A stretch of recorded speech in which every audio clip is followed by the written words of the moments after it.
Welcome to the TomorrowZone Catalyst Podcast. I'm your host, Deborah Reuben, and today we are exploring innovative ideas with transformative leaders who are shaping the future of work and technology.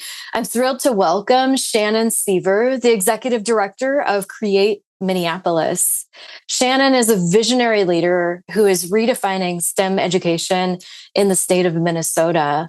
You're going to love her insights, her strategies, and her huge vision.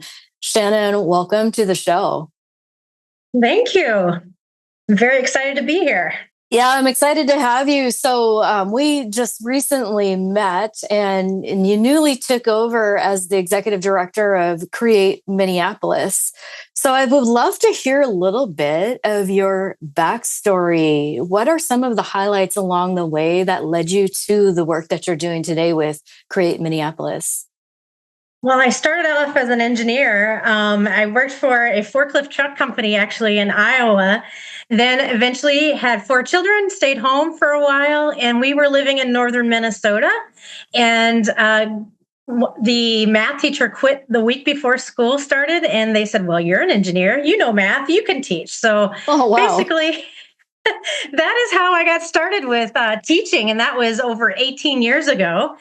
And so I taught math at inner city schools like MTS and some other charter schools, and then ended up at Edina and have taught math, computer science, and engineering there for the last 12 years. Oh, wow. So part of that is we started a career and technical initiative, education initiative there, and got very involved in meeting different people across the state, and started meeting people like at Target and Genesis Works, and just built up this network. And we're just trying to all work together to improve computer science and STEM education in the state.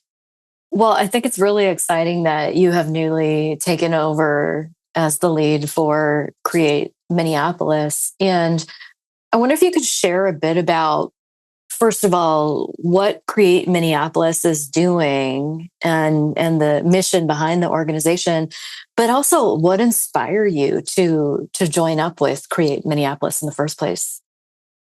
Well, createMPLS basically pushes STEM education into the schools that you contact us. Basically, we help to get STEM into schools that can't afford to do so.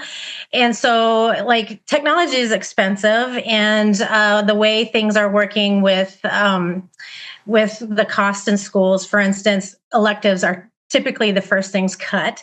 So we can help get programming back into these schools where they can't afford a teacher or can't afford the technology. So that's the focus. And the nice thing, too, is we bring it to them, so they don't have to bring their kids to us. And that's one of the really cool things about createMPLS. As a result of that, and also as my background, I met somebody, his name is Rob Warland. He used to be the executive director here, and he was part of createMPLS. They won the Techne Award a couple of years ago, and I was the tech teacher of the year that year as well. So we met through MinTech and that whole process. And so we got to know each other pretty well. And when this came open, I called him, and I was kind of interested in kind of seeing what else I could do outside of the public school system. And he's like, oh, you should try out for this job. So I did. And that's how I got started in this. And it's been boots on the ground ever since. That's awesome. Yeah, I bet you haven't had a dull moment since you hit the ground running in this new role. Not at all. It's just been really, really busy, but very rewarding, and meeting all kinds of people, which really just actually energizes me even more. So, yeah. Oh my gosh, I'm curious. So, we just met recently in a virtual meeting. I was introduced to you through Rob Warland and also Mike Morozek from Dedicated, and then I got to meet you in 3D at the big gala for Dedicated a few weeks ago. Curious if that has had an impact on createMPLS since that gala. in a couple ways, actually. It was a networking event in a sense that I got to meet a lot of other nonprofits there, and we shared our information with each other. And we're always learning. You can learn from other people and support each other in their different ways. And so that was really great.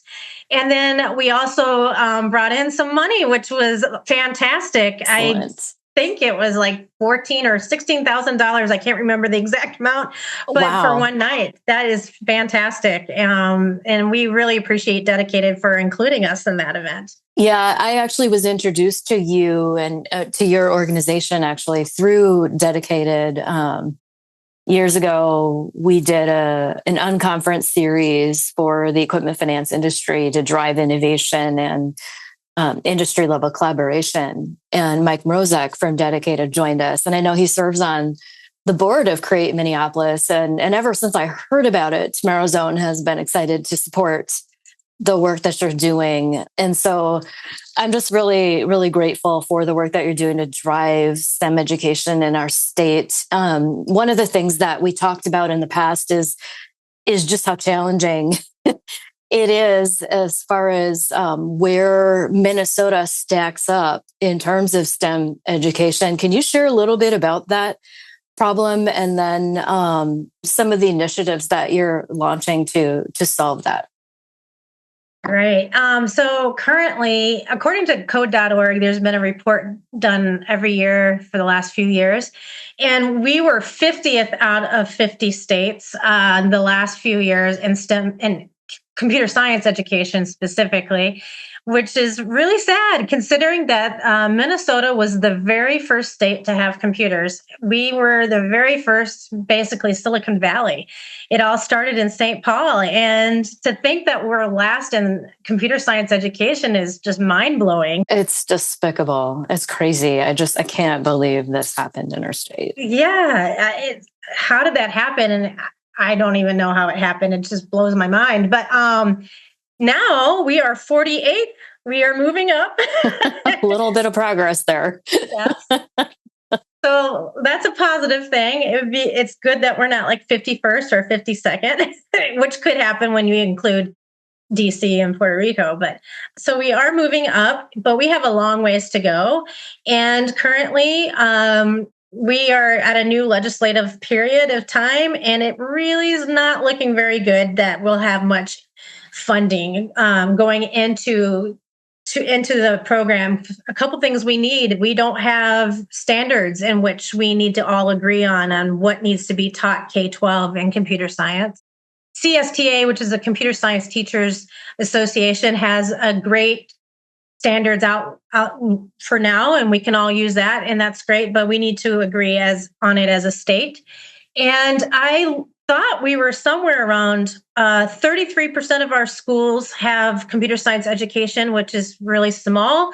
But I looked today on that report and it said 28%, I think. So it was even smaller than I thought it was. Not even a third of our schools have computer science ed. No. That's really sad. Right. And if you think back, COVID 5 years ago, a lot of our schools didn't even have decent internet hookup. If you think about northern rural Minnesota, it's a huge state. During COVID, a lot of the schools were really struggling to get education to the stay home bound kids from COVID. And now that infrastructure at least has gotten better. But, they still don't have computer science education in a lot of the rural schools or the inner city schools. So that has to be improved. And in order to do that, we're going to need to put some money towards educating new teachers. And so one of the ideas that have come to mind, and I would like to see createMPLS help out, is if there are computer science professionals that are leaving the field for one reason or another, and they want to go into education, they should let me know, because there is a pathway that they can go and get their licensure that would only take them a year to a year and a half. And in the meantime, they can help us expand our program while they're working on that to help us reach more schools. We have plenty on the wait list. So, whatever help we can help them get their license and they can help us expand our program for a year, that would be great. Mm-hmm. All right. So definitely a need for educators to come in and help out. But, beyond that, I think one of the things you talked about that was really important is some of the initiatives that you have in mind to help drive STEM education in Minnesota. And there were two that you shared with me. You shared about an initiative that you were calling Tech Together. Yes. Yeah. And then also just you shared a bit about the power of collaborative partnerships and some of the work that you're doing with Genesis Works. Could you touch on what you're doing in those two areas? For sure.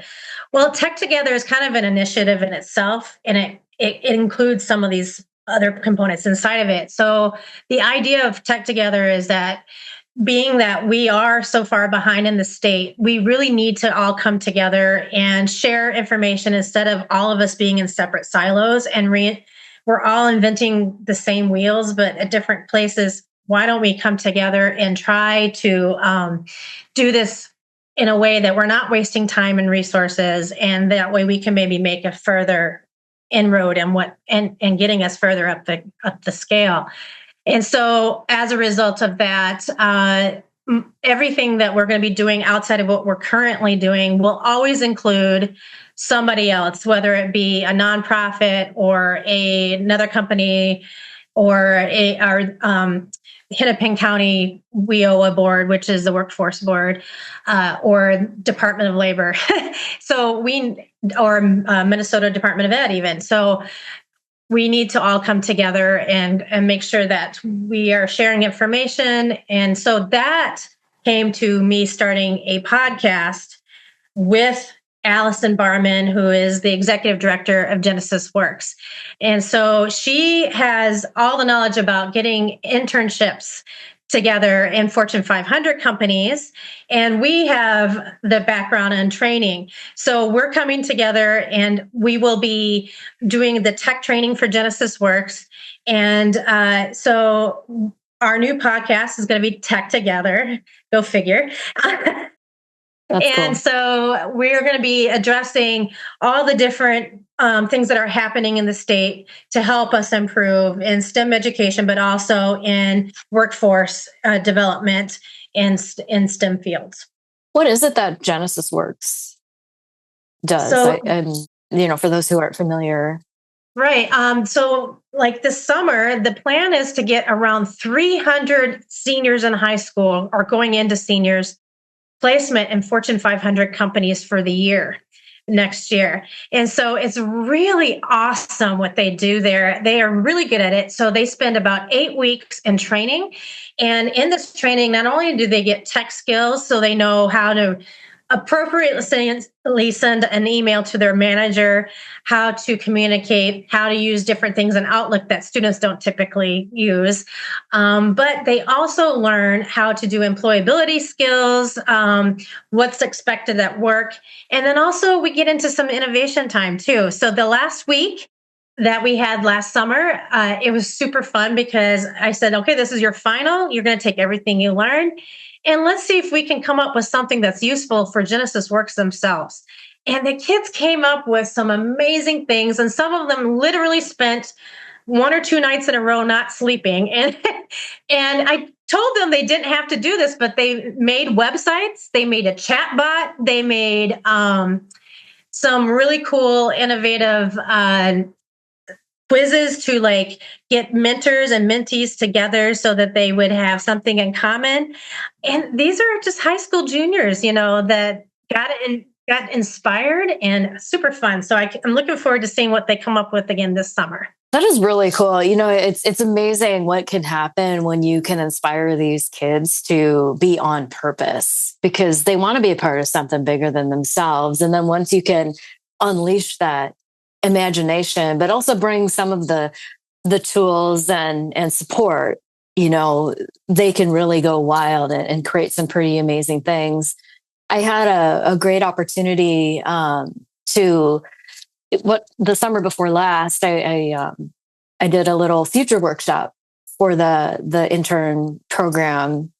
So it was high schoolers, and I don't know if they were going through this exact program, Oh, they would but have we been, did a yeah. little future workshop and we looked at what's going on with technology and trends. What could that mean for the future? And then talked a bit about, career paths and possibilities for them. They were very intrigued and they were excited and hopeful for the future, but they were also really, really curious about, just what is possible if you pursue a STEM career. And so I think, even just exposing them to new possibilities that might be outside of the possibilities that they would consider day to day can be really powerful. I think even just small, I mean, an internship doesn't need to be a full year. It could be just a project, Yeah. and just giving them that experience of going out there and saying, oh, this is what it's like to be at work. And if they finish with something early, go shadow somebody and just see what else is out there. And maybe they decide, oh, I don't want to be in STEM. I want to do something else. Well, that's good. I mean, at least they know who they are and they know what their purpose is and figure that out before they go and spend $100,000 in school or whatever. Yeah. But Yeah. so, I mean, I think especially now too, there's going to be different ways of getting education. Things are changing drastically now. Yeah. In IT, it's, they're talking apprenticeships now, and that'll be different than full 4-year college. So, Well, yeah, actually, okay. So we could launch into a whole geek out on, yeah. the tech and the trends and what you're seeing. But I want to back up a little bit. What are some of the ways that Create Minneapolis is exposing these kids to some of these more advanced technologies? And can you share like some of the different tech topics that you are covering in your curriculum in these schools? One of the things that we started doing pretty thoroughly is working with 3D printers. And we're actually, something as simple as a Cricut, I mean, a lot of people have them at home, but it's still using design and having kids design something and then print out a sticker or magnet, whatever. That's a great way to start elementary kids and thinking about design. And then you can build that up into a laser cutter, which is something that we would like to add to our plan sometime. They're pretty expensive, but you can build bridges and houses and different things with that and examine if they get on a shake table, how this bridge will withstand an earthquake or how put it in front of a wind tunnel and see how it withstands strong winds. And so those are some things that we want to see about incorporating in our curriculum. And we have like 3 or 4 3D printers right now. And so students can go into things like Tinker Plots and some other 3D CAD systems and learn how to actually design in 3D. One thing I would love to add to all of this is, okay, so you've designed something, can you sell it? Let's talk about Shark Tank. How about you've designed it and let's see if you can do an elevator pitch and do a Shark Tank. And so I would love to add like a Minneapolis, St. Paul Shark Tank for kids that don't have it at their schools. And let's do that in the spring and have them all present it and see what we could do. So that would be really cool. Yeah. Let me know when you do that, because if you need judges, I think my team and I would love to participate. Awesome. We participated in something like that, and I don't know if you still do this program, but it was Technovation, and and it was through Code Savvy and young girls going through the design thinking process. So I was thinking about what you were saying about the 3D printing, because they're learning design. Yeah. But they're also going through the design thinking process because they're learning about not only, why do we want to design this? Who are we going to be helping with this? But also, what are the implications of how I design? What I design? And then the presentation skills. And I was really impressed with, seeing kids go through that process of coming up with some new creation, of their own invention, but then also having to, push them a bit out of their comfort zone to actually pitch their ideas. And the skills that they're picking up through those types of programs are really, really beneficial. We talk a lot about the human side of innovation at TomorrowZone because, no matter what sexy, exciting technology you're using, it's still the human side that matters the most. And I saw these kids learning how to collaborate with each other, how to manage interpersonal relationships along the way as they were building something together with technology. And so it's not just the technical skills, but it's also the human skills that they're learning through these programs that are so powerful.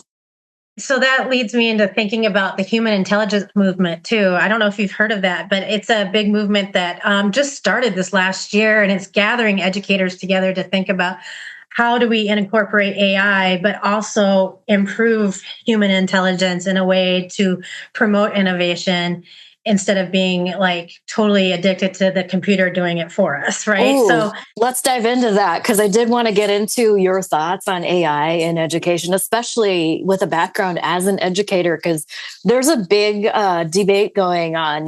Is AI cheating or is AI just helping us become better humans? How are you thinking about it? especially in education. Well, for me, it is here. And it's not going to go away. And I've always been kind of a tech geek. My dad brought home the game Pong when it first came out when I was a little girl. So that can give you an idea of how it's been at my house forever.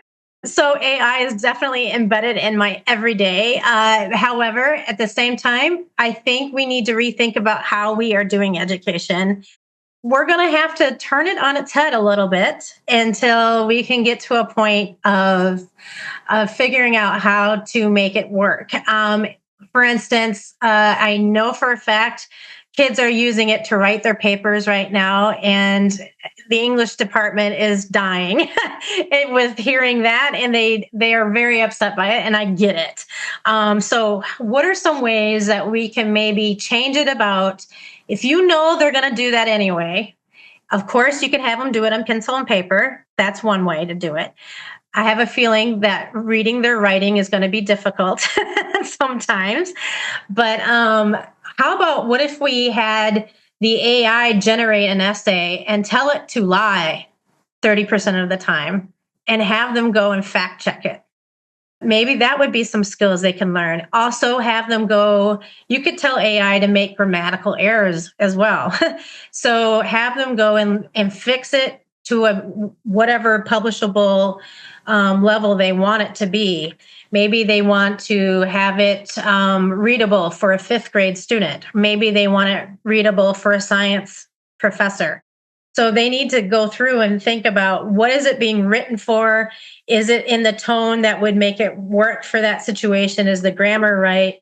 And it may be looking at it upside down compared to them writing it. They may need to be making it for a situation. Yeah, I really like that approach though, because I don't see it as cheating. I see it as still a way to teach critical thinking and to teach the mechanics and the fundamentals that are behind all of that, and so getting back to like, why are you teaching what you're teaching and helping them understand why it's important to learn the fundamentals, even as you're using these tools, is really important. I've been kind of following this because we're early adopters of AI. I've been using it in my own business since 2016. And so it's become, to me, it's a collaborative partner, and there's so many different tools we can use now. It's ubiquitous, ambient intelligence, they're saying.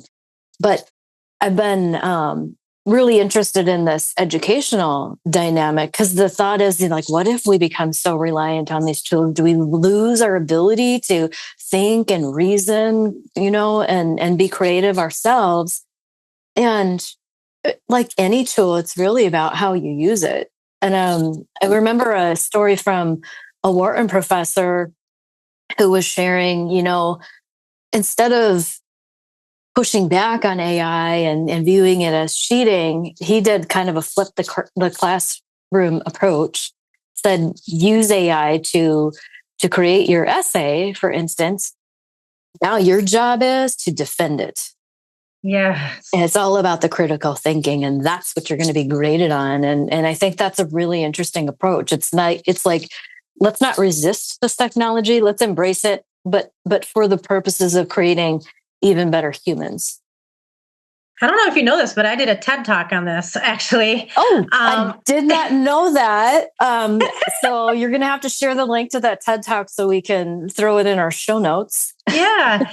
So basically, it was like, I don't know if you've heard of personalized learning, but this is something that was invented a while ago. But the thing is, we were never able to really, truly do personalized learning in our classrooms because of the fact that we have 30 or so kids. And to personalize to every lesson for every child is almost impossible when you have one teacher. Well, you have a scalability problem for sure.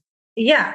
But if we have AI integrated in, here's the lesson that we're doing. This person has 2 years experience of English. This person is advanced in calculus. This person has a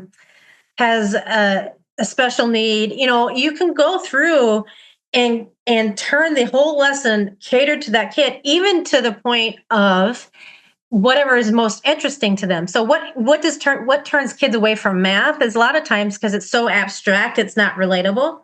Okay, well, if this person is really excited about art, let's turn math into questions about art, and looking at it from an art viewpoint.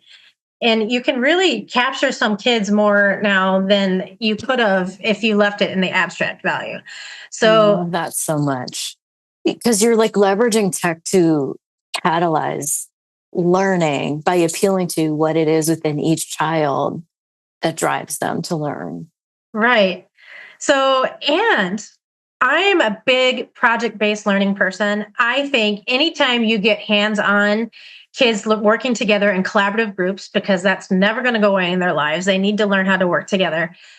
They're going to get way more out of it than they would if they were just sitting and hearing a lecture, right? Yeah. I mean, that's passive learning. To me, that's... Yes. Amen. I am totally a fan of active learning over passive every time. So what I've been using AI for is I'll put in there, okay, this is what we need to learn today. Help me make this into a project-based learning experience. As a teacher, that was so helpful because it's hard to come up with those things when I have only my experiences to draw from. So that is... Yes, exactly. And so it'll help. AI can totally help us come up with the entire lesson plan and actually give the kids some options. That's how I did that with Genesis Works last summer. And it came up with 18 different options for them to pick from. And that went over. I mean, every single option was chosen by somebody. So that was great. Oh, cool. That is so cool. Can you share a little bit about how you're using AI for your own personal education? You shared a little bit about what you're doing with AI and art. Yeah. Oh, yeah. So I recently have started doing watercolor painting and sketching, some urban sketching as well. And so in the winter in Minnesota, it's not fun to sit outside and paint something, nor would I ever want anybody to do that in 10 below zero. That way. And so one of the things I've been doing is asking AI to, like, recently I did one of the Landmark Center in St. Paul. I said, I said, Chat GPT, please create a corner visual of the Landmark Center in St. Paul so that I can practice my sketching skills. And it did do that. And I could give it to you too. You can attach it to your notes. But that is just a great way to practice and keep working on getting the different angles. And anyway, it's good for me. And I've been actually practicing people too. And it's easier for me to practice sketching faces if they're just an AI face, because then I don't have to feel guilty when it doesn't turn out right. So that is a really interesting approach. I've been noticing myself how much I'm learning by interacting with AI, and I've noticed that when I'm collaborating with AI, it creates a judgment-free environment. Unless I'm inviting the AI to judge me. I do invite it to judge me harshly in certain instances because I don't want it to, just tell me all my ideas are awesome, because I know they're not.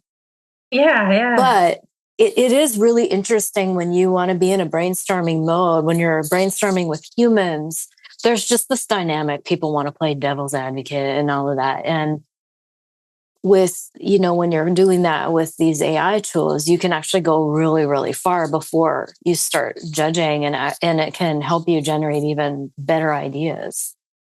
Well, and I'll give you ideas of things that you didn't even think about too, which is super nice because like coming up with a plan for something, I'll put in there what I'm thinking and then it'll pop up a couple other things. I'm like, oh man, I never would have thought of that. Yeah, it's it's so fascinating. So many possibilities. Well, I want to just quickly touch on, what do you see for the future of tech education in Minnesota? What is your big vision for Minnesota? Good question. Well, for one thing, we're going to have to educate more computer science teachers for sure. There's a big need in that way. And probably we're going to have to pull from the professional groups of people that are already out there, because young people going into the field, getting computer science degree, they're going to be hugely in debt and probably needing to pay off some of that debt.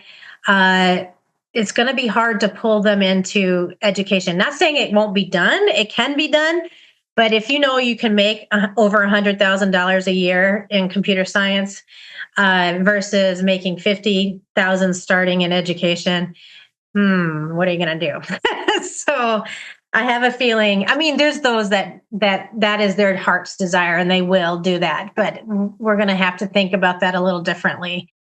So I would love for us to see how we can do more apprenticeship programming in education.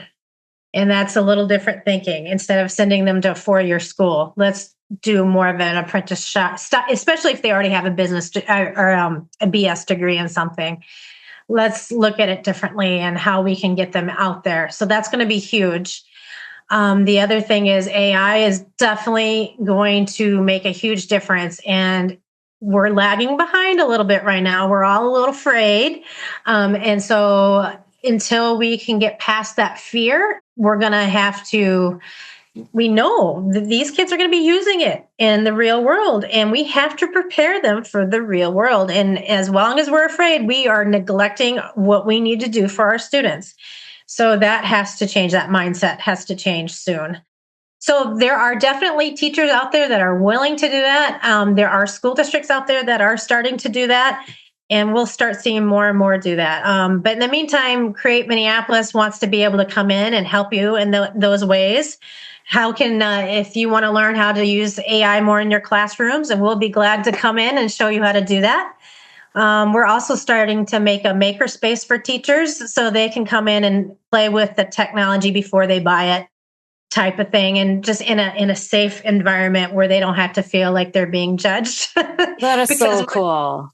We've all been there, and when you're trying to learn it, and you don't get much time in professional development days to do that because it's still that lecture based, right?